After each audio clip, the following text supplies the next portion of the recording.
എടാ മോനെ ചന്ദ്രു, നമ്മള് 4 പേരും ഒരമ്മ പെറ്റ മക്കളല്ലടാ.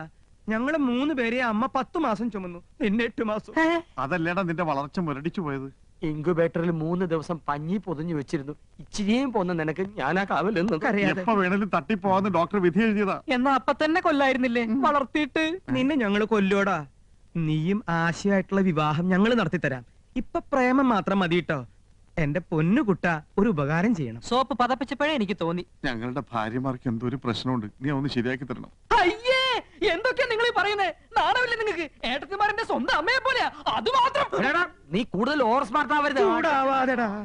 ഞങ്ങളുടെ ഭാര്യമാർക്ക് ഞങ്ങളെ ഭയങ്കര സംശയ. അതെനിക്കുണ്ട്. അതല്ലടാ, അവരെന്തൊക്കെയോ മനസ്സിൽ ഒളിക്കുന്നുണ്ട്, വിട്ടു പറയണില്ല. നീ നയത്തിലടുത്തുകൂടി അവരുടെ ഉള്ളിലിരിപ്പ് എന്താണെന്ന് മനസ്സിലാക്കണം.